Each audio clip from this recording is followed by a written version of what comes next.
the heart of Portuguese Australia, ready to discover one of the earthy peasant cuisines of the world. It's all about fire and passion, food cooked over charcoal, sizzled and even branded with hot irons.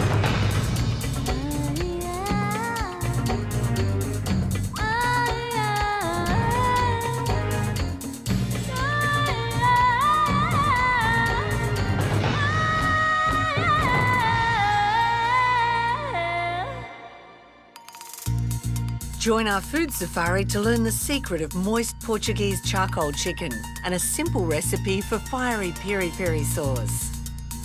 Mutton as tender as lamb, slow-cooked in red wine and spices.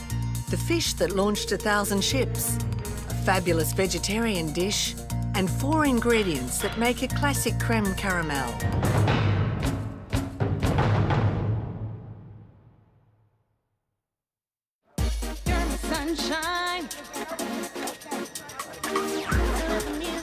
Portuguese food is strong flavors, strong smell of food, but very simple at the same time. Fatima Barroso started the first Portuguese restaurant in Australia and recently won an award from her homeland for promoting Portuguese food and culture. We don't like to overpower the food. We don't use many spices, but we're very good with bay leaves, it's one of our favorites, our rock salt, our paprikas, and always the wine. So you drink it and you cook with it? We drink it, we cook with it. We use mainly olive oil. The darker, the strong taste, we use a lot of it. And you also use it to add flavour to the dish, as well as cooking. You'll finish off dishes. Finish off, just to give it that strong taste. Queen's paste is a must. Every house in Portugal, no matter if it's poor or rich, everyone has Queen's paste. And we always have it with cheese. Mild cheese, goat's cheese, that's our favourite. Kids take it to school instead of Vegemite, it's Queen's paste and cheese. Tell me about the peri-peri sauce. It's originally from Africa, from the ex-Portuguese colonies. Then in Australia, people start making the sauce, and I think the sauces made in Australia are actually nicer than the ones you buy from Portugal, that comes from Portugal. Luis Fernandez grew up with the sharp smell of chilies being made into peri-peri sauce. He now makes 2 huge vats a week in his family's charcoal chicken restaurant and takeaway in Sydney's Little Portugal, the suburb of Petersham. Everybody knows Portuguese chicken now, but it's not in fact Portuguese, is it?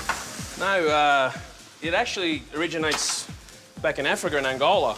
They'd open up a chicken and grab some chicken wire over some tall bricks, and they'd light a flame and they'd do their special marinade.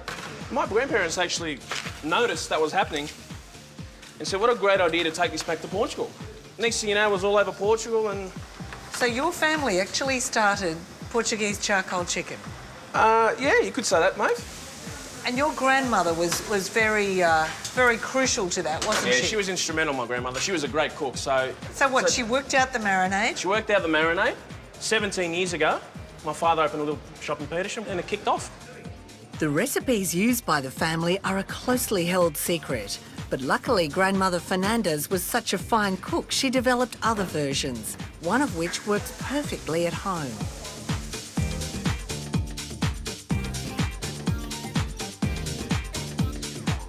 First one is the marinade, and there's 7 or 8 different ingredients, all natural ingredients I could use here to make the marinade. So where do we start? Okay, we'll start off with 8 cloves of fresh garlic, okay, crushed garlic. It's a great smell. We now add a pinch of salt. Okay. Okay. There we go. Got some lemons here. Juice of... A couple of lemons. Couple of lemons. Yep. Oh, it's coming up already. The Portuguese are so into the garlic, lemon and chilli. It's probably their 3 favourite things. I'll move on to some ground bay leaf powder. You put a 1/4 tablespoon in there. We'll move on to the paprika. It's just a half a tablespoon of that. Oh, that's a great colour. We'll now add a couple of shots of scotch, which the Portuguese use a lot of wine and scotch and brandy in a lot of their meals, so... And the final thing is 2 tablespoons of butter. Okay. Okay? Not olive oil in this case. No olive oil in this marinade. There we go. Okay? And so that melts onto the chicken as you start to cook it. Chicken. And how long do you like to marinate for? This marinade you can allow half hour to 45 minutes. To prepare the chicken, Lewis first removes the excess fat. Now we'll go straight down in the middle, stomach, and go whooshka. Straight up.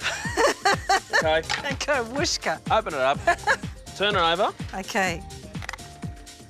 Break the backbone there. Okay. Give it a couple of hits there. He then cuts just behind the wings to help flatten it out. Makes another few incisions to help the chicken absorb the marinade and drain any fat when it's cooking. Pricking the flesh with a large fork allows even more flavour to be absorbed. The marinade is then brushed on both sides. Now it's ready for the rock salt. So there's no bit that you miss, it's just It's basically all over. Takes a bit more to absorb, so you put a bit on the breast So area that doesn't make it really salty. there. No, not at all. There we go. It's done. Ready to cook, mate. The chicken is best cooked over charcoal, but can also be cooked on a barbecue grill and turned often. I reckon the face of the Australian barbie's changing. It is. Thank Different God. cultures and foods from Yeah. around the world. So Oh, this is Portugal's gift to the world, Portuguese it's a chicken. great smell. Even with that marinade, you like to add even more flavour with your piri-piri sauce? Yes, and I personally love chili. But it's hot. It's quite hot. It's hotter than your regular chili, so we've Okay, all right. got to be cautious. Okay. The famous piri-piri sauce is simply made by chopping 10 bird's-eye chilies, seeds and all, adding a good sprinkling of salt, the juice of half a lemon, and 100 ml of Portuguese olive oil. I love how you measure it in a shot glass. And a couple of tablespoons of garlic powder, which helps to thicken the sauce. There we go. Quite creamy, as you can see. Texture is beautiful. Very nice. There's your African piri-piri sauce. There, guys, we've got the chicken ready here. Look at that. Now it's ready to cut up. Looks like a work of art. It is. That smells so good. Oh, it even sounds juicy. Sounds great. Unbelievable. Okay. Thank you. Obrigado. Obrigado. Absolutely beautiful. Oh, Lewis. That is killer Does stuff. not get any better than that. Oh, my God.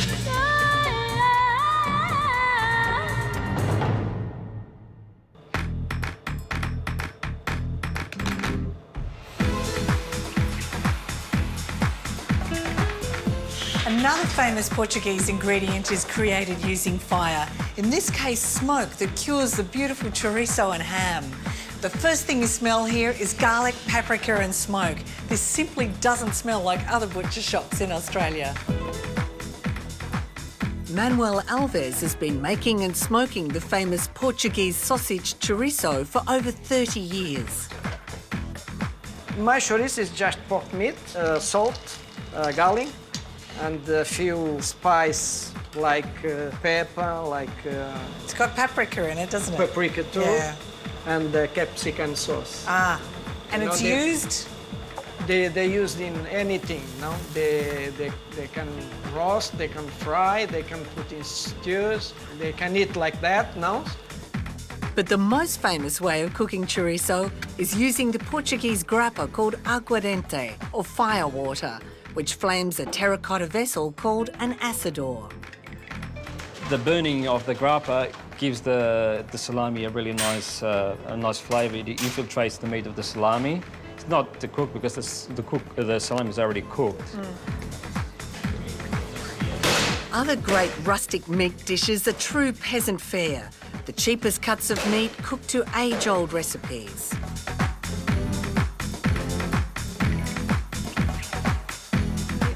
Sedalia Rendeiro, one of the great cooks of the Portuguese community, loves the taste and simplicity of chanfana. In my village, we use more goat than lamb, but lamb is as good as Yeah. goat. Okay. and some. So you've got, what, the shoulder? The shoulder, we need big pieces.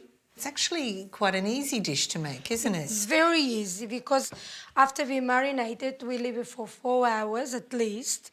Put it in the oven and just leave it. Now, start with an onion. It has to be a big onion like this. That's a clever way of chopping an onion. Yeah. Right, now, garlic. And put it in. A little bit of salt, rock salt.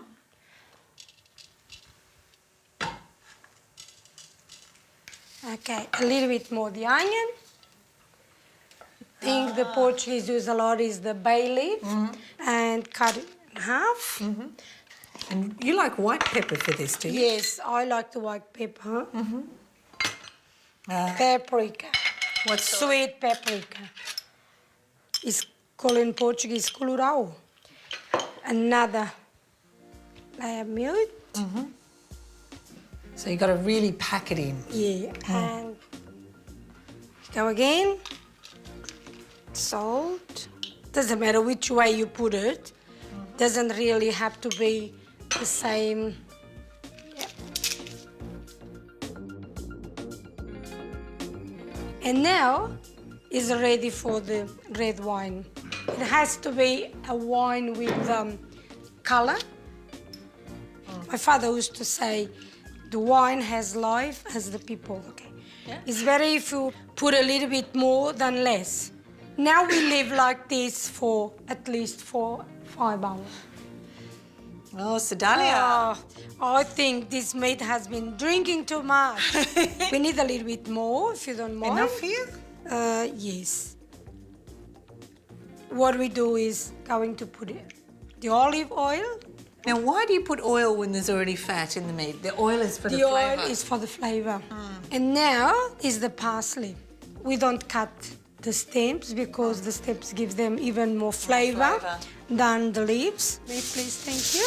The terracotta dish is sealed in foil and cooked in the oven for 3 hours. 45 minutes at 200 degrees, then the heat lowered to 180 for the rest of the time.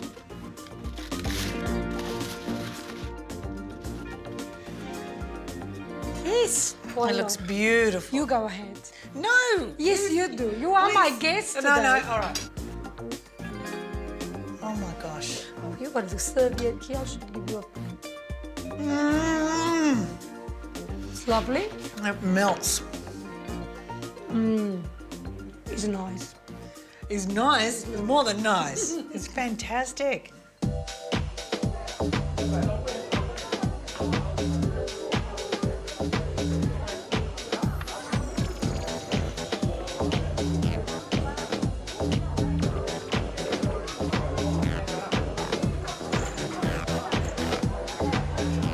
In Portugal, many houses don't have an oven, so the centre of village life is often a big communal oven like this one, and they make the most beautiful, crusty, country-style bread. But there's an even more rustic sort of bread, and that's the national bread of Portugal. Baker Carlos Fernandez was taught by his father to make broa, the rich yellow bread made from polenta, semolina and rye meal. In Portugal, when they do finish the dough, mixing the dough, they look like a cross, and the best is. The broa keeps for weeks and accompanies many dishes. The rustic texture of the bread means its crumbs can also be used in cooking.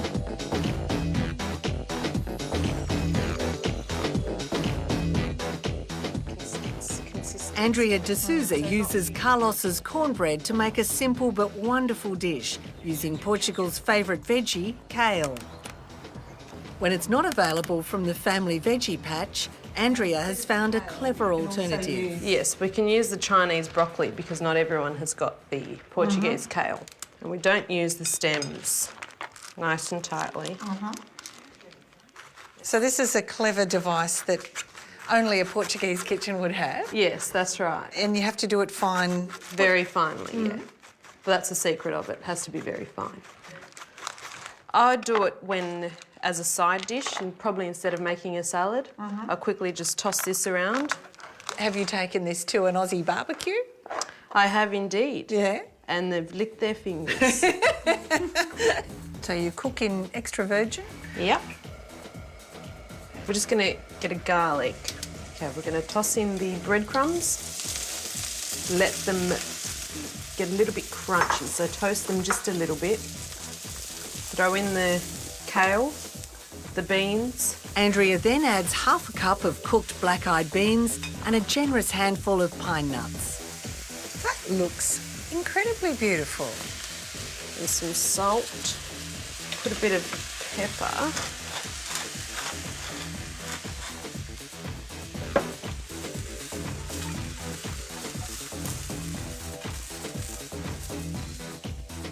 It's fantastic. Are you having some? Yes. That is great. It's really lovely, crunchy veggie. Yum.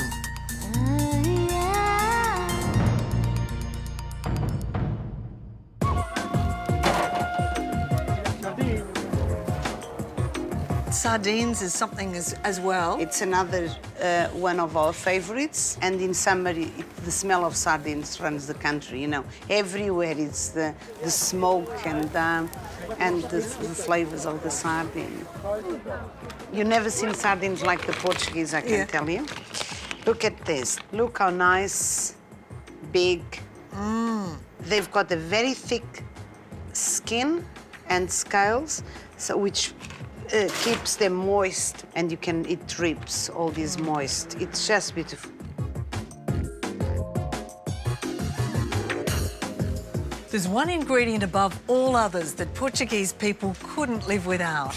It's the dried salted cod called bacalhau. It's caught in the cold waters above Scandinavia, and the ability to dry it and salt it enabled the Portuguese to sail off and discover new worlds. So this is the fish that launched 1,000 ships, eh? Yes, that's the one. And still is very popular all over the country. I've soaked it for more than 24 hours. And change the water? And I constantly change, like every 8 hours I change the water. So we go into the pot. It's a beautiful white flesh fish, isn't it? It is beautiful. Now you need the milk. You do the milk, I do the onion. What does milk do for it, though? It makes it really flaky when it comes out. Okay, so we're going to put some of So those. you only use dried bay leaves? Yes, for some reason we don't like the green. Gonna use a bit of garlic and just some peppercorns, and you put it on top of the stove. Such a gentle process, poaching it in milk, Yes, isn't it? It is, yeah, very gentle. Just trying to see how it goes. If it starts, it starts coming away beautifully away from the bone. You love this fish, don't you? Yes, absolutely. It's my favorite. Oh, beautiful. I love a good potato, Fatima. They're lovely. What do you do with They look these? good. So I just put some rock salt and some olive oil and in the oven, and they get really nice. Now what I do is I just... So why do you smash them? I don't know. I really don't know. I always saw Mum doing You're this. a violent I woman. suppose. Now we go and put our cod in there. And the next layer, it's the onions. Oh, that's beautiful. What did you do? That's Spanish onion. I just sliced it very thinly and cooked in olive oil. Slowly. Very slowly. The next thing is the broa, The cornbread. the cornbread. And we're gonna make some crumbs, Chunky? chunky crumbs. Now, are you going to This- use these crusts for something later? I'll eat them. Love them. Do you? Yeah, love them. To the crumbs, Fatima adds 3 chopped garlic cloves, chopped flat leaf parsley, 3 egg yolks to bind the mix together, and a good dash of olive oil. Oh, that's my favorite. Nice, strong. To complete the crumble mix that crisps up in the oven, a generous handful of pitted black olives, strips of roasted red capsicum, and it's into a medium oven for around 20 minutes. Now more olive oil. A little bit, just for the shine. Cheers. Saúde. Saúde. So red wine with fish in Portugal. Absolutely, with the cod and sardines, you must have Okay, let's a try nice, your a cod. nice drop of red.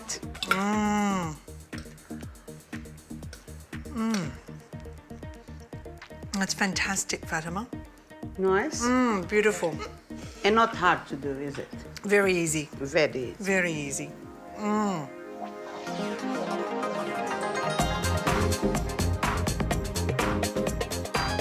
After all those strong flavours, you need something sweet and luscious, and it's the perfect opportunity to try pastéis de nata, the famous Portuguese custard tarts. The man who first made them in Australia is right here.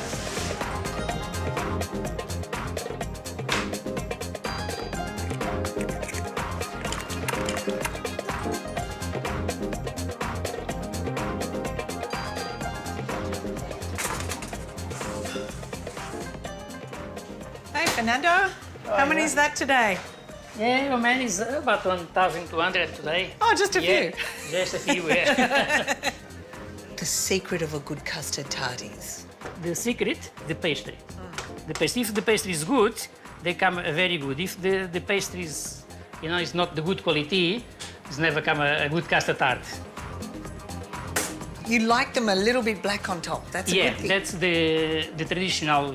Yeah. A little bit black on the top, That black takes the sweet away when we eat it. In the first day, they think they burn, but it's not. No, it's just a little bit sugar on the top. Yeah, Yeah. it's nice. Yeah.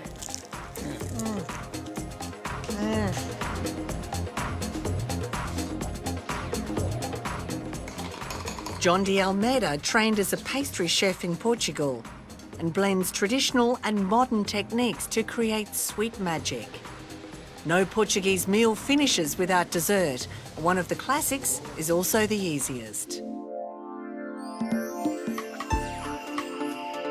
Okay, first we start with the caramel. We have about 50 to 75 ml of cold water into a pot, 200 grams of sugar, straight onto the center of the water, not touching the side of the pot. And tell me, with the toffee here, what colour are you looking for? The color we're looking for a nutty, deep color, sort of like a deep gold, that when you look at it firmly, almost feels like it's a deep red. This smoke is just magical. To 200 grams of sugar, John adds a dozen eggs and whisks them. He then heats a litre of milk with a cinnamon quill, some lemon peel and a dash of vanilla extract. So you bring it to boiling? Bring it to boiling. Now all the flavors have infused. Egg and sugar. John mix. whisks the hot milk into the eggs. A good tip is to strain the custard.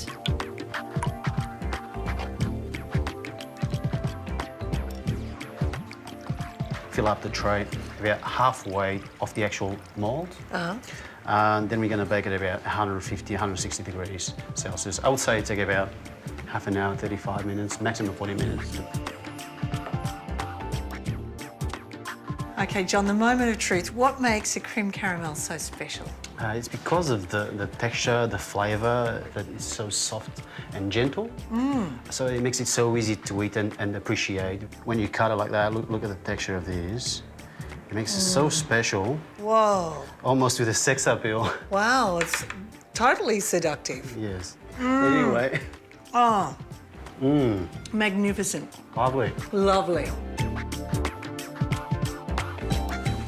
On our next safari, the fresh flavours of Vietnamese food, from a beautiful noodle salad to a clay pot fish anyone can make. I must say, he's one of my best. Really? Yes. Well, isn't that lucky?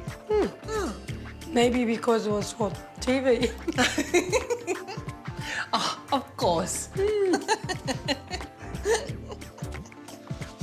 Oh, I need my wine now. Yeah, of course you do.